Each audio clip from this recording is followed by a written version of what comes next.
के गांव में एक दुखद और दर्दनाक घटना अपराह्न में घटित हुई।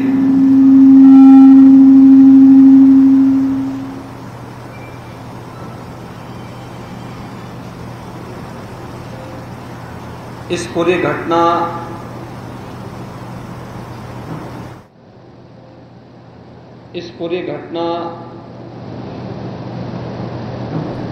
के तह तक जाने के लिए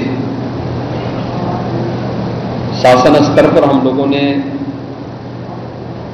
कल भी जो व्यवस्था बनाई थी, लेकिन प्रथम दृष्टया हम लोगों का यह था कि पहले राहत और बचाव के कार्य को आगे बढ़ाया जाए।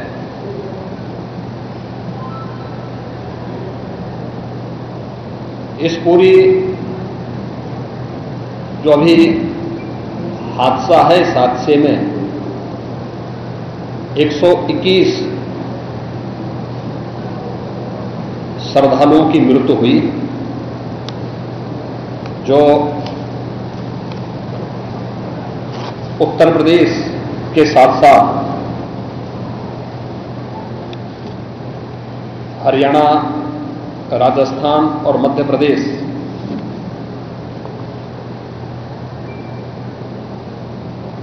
से भी जुड़े हुए थे। उत्तर प्रदेश में हाथरस, बदायूं,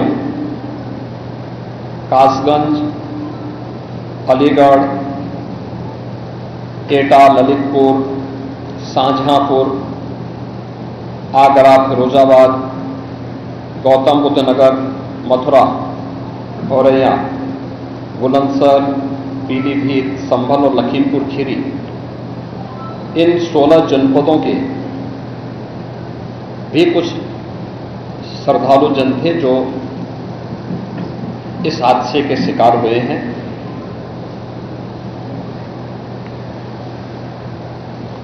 एक 121 में से 6 मृतक ऐसे थे जो अन्य राज्यों से थे, जिनमें ग्वालियर मध्य प्रदेश से 1 थे, हरियाणा से 4 थे और राजस्थान से 1 थे।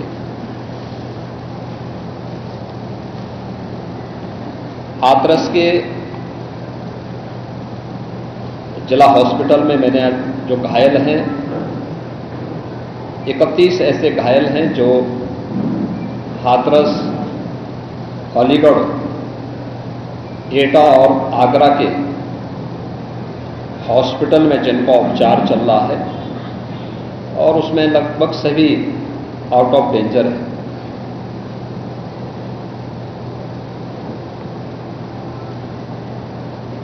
हादसे के बारे में जो वहां के चश्मदीद हैं, जो इस घटना के शिकार हुए थे, गंभीर रूप से घायल हो गए थे, उनमें से ज्यादातर जो लोग हैं जिनसे आज मैंने बातचीत भी किया है, वे सभी इस बात को बोलते हैं कि हादसा कार्यक्रम के उपरांत जब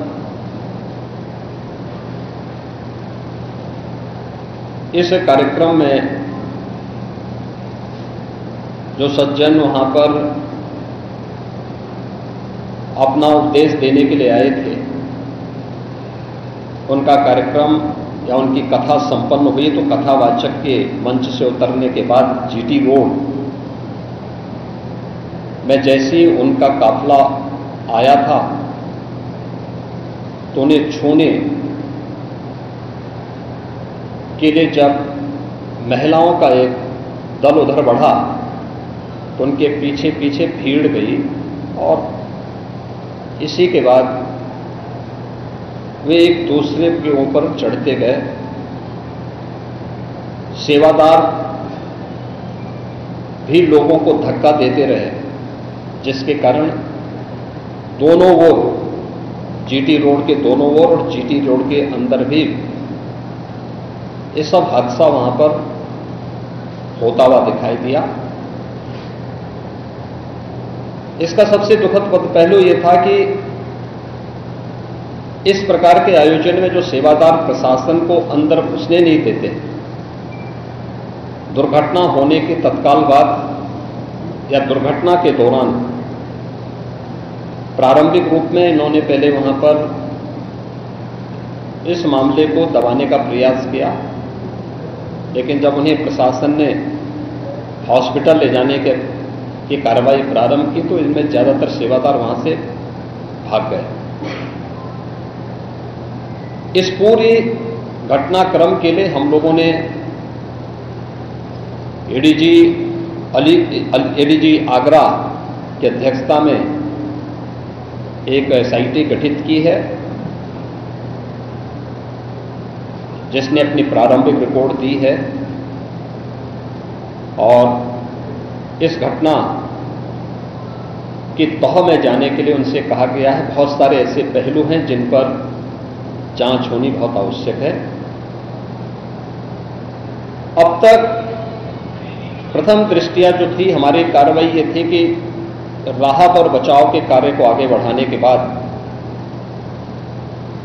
आयोजकों को पूछताछ के लिए बुलाना, घटना के बारे में, हादसे के कारणों के बारे में उनसे भी पूछताछ करना और फिर घटना की लापरवाही और जिम्मेदारों की जवाबदेही भी इसके लिए तय करना, जिसके लिए पहले से ही एफआईआर यहां पे दर्ज हो चुकी है। इसके लिए कार्रवाई आगे बढ़ रही है। हम लोग इस बात को किसी भी प्रकार से डिनाई नहीं कर सकते कि इस प्रकार की घटना केवल एक हादसा नहीं होता। अगर हादसा भी है तो उसके पीछे कौन जिम्मेदार है, और अगर वह घटना घटित हुई है तो इसके पीछे हादसा नहीं तो साजिश किसकी है, कौन इसके पीछे है, इन सभी पहलुओं को लेकर के राज्य सरकार ने तय किया है कि हम इसका एक जुडिशियल इंक्वायरी भी करवाएंगे। और जुडिशियल इंक्वायरी हाईकोर्ट के एक रिटायर्ड जज की अध्यक्षता में होगी, जिसमें प्रशासन और पुलिस के भी रिटायर्ड सीनियर अधिकारियों को रख करके इस पूरी घटना की तह में जाकर के जो भी इसके लिए दोषी होगा उन्हें इसकी सजा देना और इस प्रकार की घटना की पुनरावृत्ति न हो, इनके बारे में एक सुझाव और एक एसओपी उनके माध्यम से बनाई जा सके, जिसे आगे इस प्रकार के किसी भी बड़े आयोजन में लागू किया जा सके। यह हम लोग सुनिश्चित करेंगे। और मैंने यहां पर भी हाथरस में भी और सिकंदराबाद के घटनास्थल का मैंने दौरा किया, यद्यपि वहां काफी बारिश थी, और वहां जाकर के मैंने एक बार उसको देखने का प्रयास किया है। यद्यपि प्रशासन ने पहले से इसके मैप भी बना के तैयार किए थे, वो भेजे भी थे, लेकिन हादसे के कारणों की प्रारंभिक व्यवस्था देखी जा सके इसको देखने के लिए वहां पर मैं स्वयं गया था। और हमारे 3 मंत्री यहां पर कल से ही कैंप कर रहे थे। मुख्य सचिव और पुलिस महानिदेशक भी यहां पर कल से ही कैंप कर रहे हैं। सीनियर अधिकारीगण भी यहां पर पुलिस और प्रशासन के अधिकारीगण यहां पहले से ही कैंप करते हुए इस पूरी घटना के लिए जिम्मेदारों की जवाबदेही तय करने की भी दिशा में आगे कार्रवाई की जा रही है, जिसमें कुछ विशेष दल बनाए गए हैं, जिनमें अलग अलग जनपदों में उनकी कार्रवाई अब प्रारंभ होगी और प्रारंभिक जांच के बाद आगे की कार्रवाई को हम लोग आगे बढ़ाने का कार्य करेंगे। यह यहाँ की घटना के बारे में था और जुडिशियल इंक्वायरी के बारे में आज ही इसके नोटिफिकेशन शासन के द्वारा भी जारी हो जाएगी। महाराज जी, बाबा के खिलाफ कार्रवाई होगी। बाबा को नामजद नहीं किया गया है।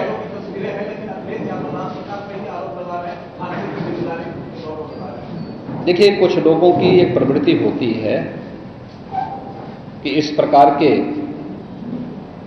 दुखद और दर्दनाक घटनाओं में भी वे राजनीति ढूंढते हैं, और ऐसे लोगों की ये फितरत है कि चोरी भी और सीना चोरी भी। यह हर व्यक्ति जानता है कि सज्जन के फोटो किसके साथ में है, उनके राजनीतिक संबंध किन के साथ जुड़े हुए हैं। तो स्वाभाविक रूप से आप लोगों ने इस बात को देखा होगा कि पिछले दिनों रैलियों के दौरान इस प्रकार की भगदड़ कहां मचती थी और कौन इसके पीछे थे, और मुझे लगता है उसकी तह में जाना आवश्यक है। जो लोग निर्दोष लोगों के जीवन के साथ खिलवाड़ करते हैं और उनकी जवाबदेही भी इसके साथ तय होगी।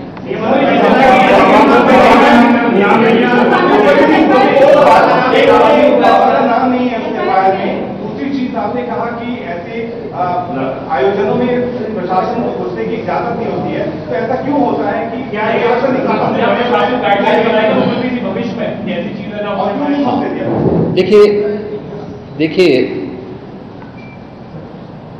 प्रशासन प्रथम दृष्टया ये मान के चलता है कि धार्मिक आयोजन है, उनके सेवादार इस प्रकार के आयोजनों की जिम्मेदारी अंदर से स्वयं निभाएंगे।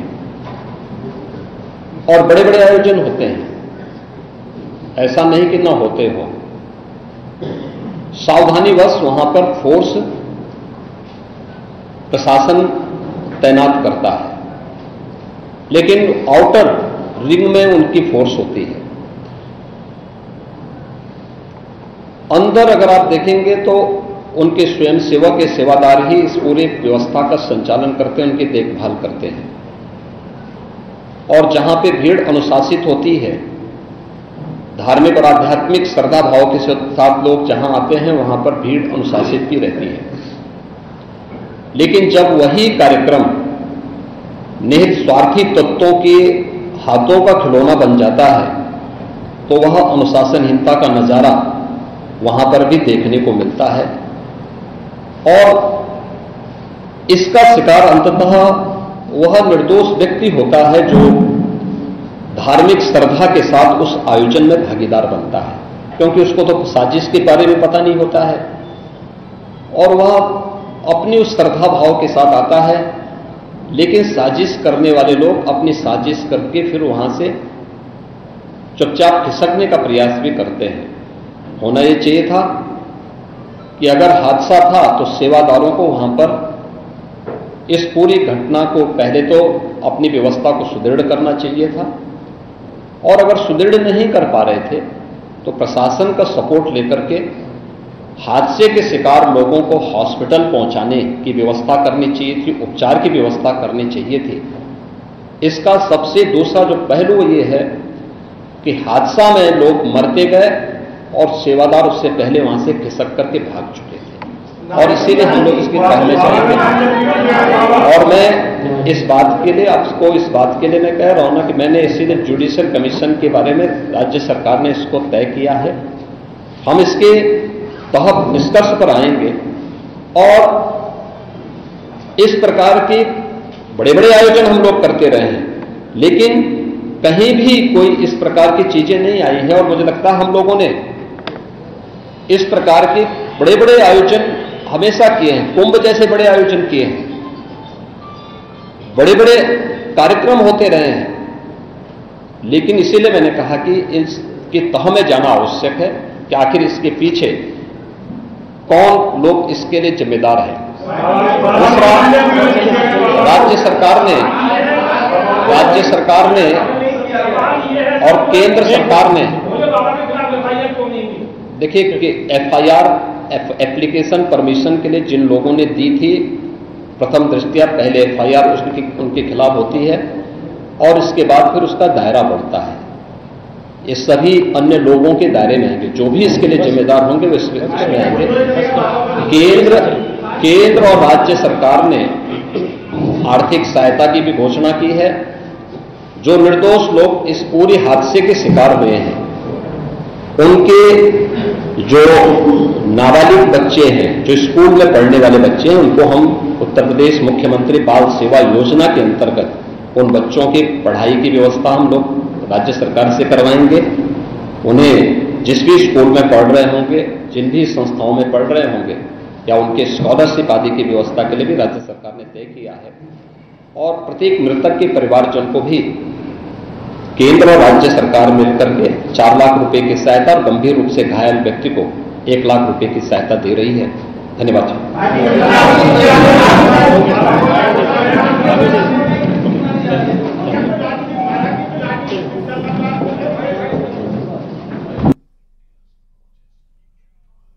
तो उत्तर प्रदेश के मुख्यमंत्री योगी आदित्यनाथ को अभी आप लाइव सुन रहे थे, प्रेस कॉन्फ्रेंस वो कर रखे थे हाथरस मामले को लेकर, और यहाँ पर कई बड़ी बातें यहाँ पर मुख्यमंत्री योगी आदित्यनाथ की ओर से कही गई हैं, जो हमने आपको अभी सुनवाई। दोषियों को कड़ी सजा मिलेगी, हादसे की न्यायिक जांच होगी, ये एक हादसा था या फिर कोई साजिश थी, ये सभी बातें मुख्यमंत्री ने कही है। और साथ ही साथ कहा गया कि ऐसी घटनाओं पर राजनीति ठीक नहीं है, इसे लेकर भी निशाना साधा है मुख्यमंत्री योगी आदित्यनाथ ने। सेवादारों ने श्रद्धालुओं को धक्का दिया, ये सभी बातें कही गई है। और जो भोले बाबा जिसका नाम बताया जा रहा है, जो फरार है, उसकी भी लगातार तलाश की जा रही है। तो ये हम आपको लगातार ग्राफिक्स के जरिए ये भी बता रहे हैं कि आखिरकार कौन है वो भोले बाबा। तो कुछ लोग हादसे पर राजनीति कर रहे हैं, ये कहना है मुख्यमंत्री योगी आदित्यनाथ का। सब जानते हैं बाबा को लेकर कि बाबा की फोटो किसके साथ है, ये भी कहा सीएम ने। और हादसे की न्यायिक जांच होगी, हादसे को लेकर राजनीति करना बिल्कुल ठीक नहीं है, ये सभी बातें मुख्यमंत्री ने अपने संबोधन में कही है। इसके साथ ही उन्होंने दोषियों को लेकर भी कहा कि दोषियों पर कड़ी कार्रवाई की जाएगी, हादसे की न्यायिक जांच करवाई जाएगी, और जो लोग इस पर सवाल उठा रहे हैं उन्हें जवाब दिया जाएगा। तो सब जानते हैं बाबा की फोटो किसके साथ, ये भी निशाना साधते हुए उत्तर प्रदेश के मुख्यमंत्री योगी आदित्यनाथ ने कहा। अभी आपने सुना प्रेस कॉन्फ्रेंस, उन्होंने लाइव प्रेस कॉन्फ्रेंस की और कहा कि कुछ लोग हादसे पर राजनीति करते हैं, सब जानते हैं बाबा की फोटो किसके साथ है। जांच को लेकर भी उन्होंने कहा। और इससे पहले की तस्वीर आप देख रहे हैं, जब सीएम योगी ने घायलों से मुलाकात की, उनसे खुद उनका हालचाल जानने के लिए पहुंचे। लोगों को बचाना हमारी प्राथमिकता है, इलाज लगातार जारी है। हाथरस, एटा और इसके साथ साथ आगरा में इलाज जारी है, ये भी सीएम ने कहा है। तो ये कुछ बड़ी बातें जो मुख्यमंत्री ने अभी भी कही है अपनी प्रेस कॉन्फ्रेंस के जरिए, और जो सवाल वहां पर पूछे गए वो भी कहा गया। तो 16 जिलों के कुल मिलाकर ऐसे लोग हैं जो हादसे का शिकार हुए हैं। तो हाथरस में हाहाकार मचा हुआ है, परिवार वालों में मातम पसरा हुआ है। इस बीच मुख्यमंत्री की प्रेस कॉन्फ्रेंस काफी मायने रखती है। मुख्यमंत्री जो कि प्रदेश के मुखिया हैं सीएम योगी आदित्यनाथ, उनकी तरफ से आश्वस्त किया गया है उन तमाम परिवारों को जिनके लोग इसमें शामिल थे और जिनके साथ यह हादसा हुआ है। और साथ ही साथ दोषियों पर कड़ी से कड़ी कार्रवाई करने की भी बात कही गई है। जो बाबा के जो बाद में फरार हो गया, उसके सेवादारों और उस पर भी कड़ी कार्रवाई करने की बात कही गई है। और साथ ही जांच को लेकर साफ कर दिया है मुख्यमंत्री योगी आदित्यनाथ ने कि जांच, न्यायिक जांच होगी और जल्द ही दोषियों को कड़ी सजा मिलेगी। इसके साथ लोगों को बचाना हमारी प्राथमिकता है, ये भी मुख्यमंत्री ने कहा है अपने इस प्रेस कॉन्फ्रेंस के दौरान, क्योंकि अभी भी कई ऐसे लोग हैं जो क्रिटिकल कंडीशन में हैं।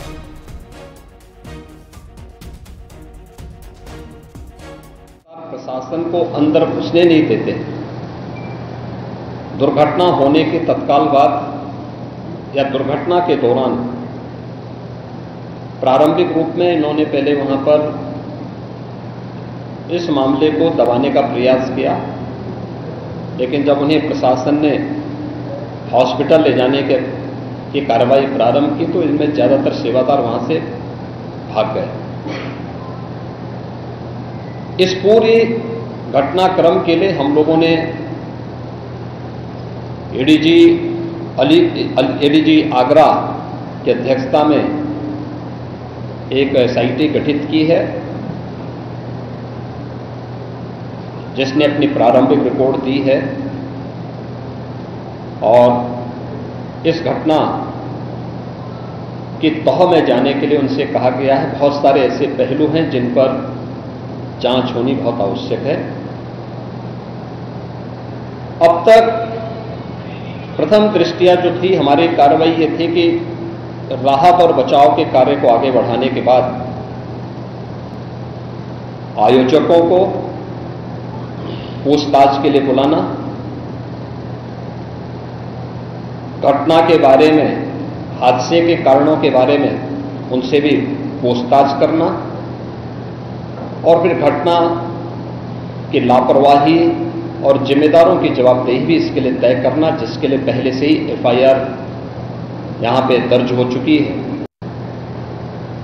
हम लोग इस बात को किसी भी प्रकार से डिनाई नहीं कर सकते